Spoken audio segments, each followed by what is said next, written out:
বিদ্যালয়সমূহে youth club আৰু eco club কিদৰে গঠন কৰিব আৰু 2022 আৰু 23 বৰ্ষৰ বাবে কিমান টকা লাভ কৰিছে এই বিষয়ে এই ভিডিঅ'টিত আমি আলোচনা কৰিম। প্ৰথমত চাওঁ আমি 2022 আৰু 23 বৰ্ষৰ বাবে বিদ্যালয়সমূহে ইউথ ক্লাব আৰু ইকো ক্লাবৰ বাবে কিমান টকা লাভ কৰিছে।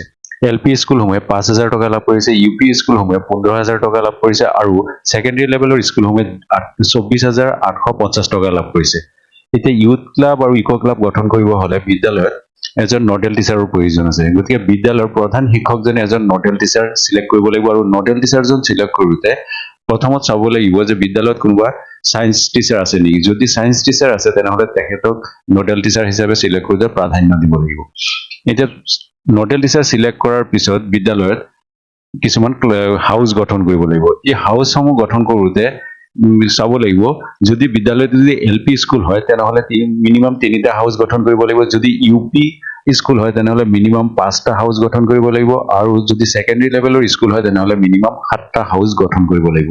গঠন কৰা এই হাউসবোৰৰ কিছুমান নাম দিব লাগিব আৰু এই নাম নদ, নদী, সাগৰ, চৰাই, ফুল আদি হ'ব পাৰে আৰু এই হাউসত ইনক্লুড থকা প্ৰতিজন মেম্বাৰৰ নাম ৰেজিষ্টাৰত অন্তৰ্ভুক্ত কৰিব লাগিব। গতিকে প্ৰতিটো হাউসৰে এটা ৰেজিষ্টাৰ থাকিব লাগিব আৰু এই ৰেজিষ্টাৰত সেই ডিটেইলছ হাউসৰ বিষয়ে তাত লিখা থাকিব, কোন কোন মেম্বাৰ আছে, মেণ্টৰ কোন আৰু তাত কোনোবা টিচাৰ আছে নেকি, এই বিষয়ে ডিটেইলছ এই ৰেজিষ্টাৰত লিপিবদ্ধ থাকিব লাগিব। এই হাউসবোৰ গঠন কৰাৰ পিছত এই হাউসসমূহৰ দায়িত্বত এজনকে শিক্ষকক মেণ্টৰ টিচাৰ হিচাপে প্ৰধান শিক্ষকজনে সিলেক্ট কৰিব লাগিব আৰু বাকি থকা টিচাৰসকলো প্ৰতিটো হাউসতে যেন এজনকে টিচাৰ থাকে সেই বিষয়ে প্ৰধান শিক্ষকে লক্ষ্য ৰাখিব লাগিব।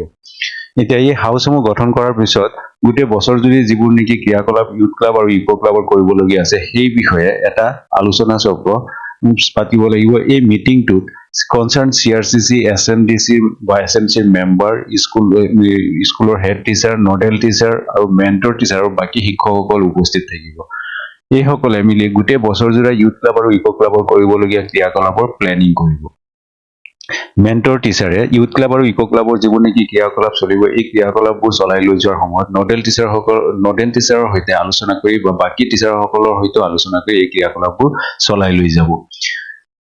কনচাৰ্ন চিআৰচিচিয়ে এটা ব্লক লেভেলৰ মিটিং পাতিব লাগিব, যিটো মিটিঙত নেকি স্পেচিয়েলি এই ইউথ ক্লাব আৰু ইকো ক্লাবৰ কৰা বিভিন্ন ধৰণৰ ক্ৰিয়াকলাপৰ বিষয়ে আলোচনা হ'ব আৰু যিবোৰ নেকি তাত ভাল বা গুড প্ৰেক্টিচেছ বিচাৰি পাব চিআৰচিয়ে সেইখিনি বস্তু পিছত বিএছচিজি মিটিং আৰু ডিএছচিজি মিটিঙত আলোচনা কৰিব লাগিব।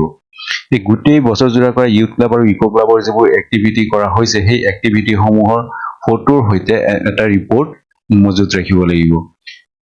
ইতিমধ্যে বিদ্যালয়সমূহৰ প্ৰতিটো বিদ্যালয়তে ইউথ ক্লাব আৰু ইকো ক্লাবৰ ৰেজিষ্টাৰ মজুত আছে। গতিকে সেই ৰেজিষ্টাৰতে এই ৰিপৰ্টসমূহ বিভিন্ন ধৰণৰ ফটো যিবোৰ ক্ৰিয়াকলাপৰ ফটো আছে সেই ফটোসমূহ পেষ্ট কৰি ৰাখিব আৰু প্ৰয়োজন অনুসৰি ব্লক আৰু ডিষ্ট্ৰিক্টত এইবোৰ জমা দিব লাগিব।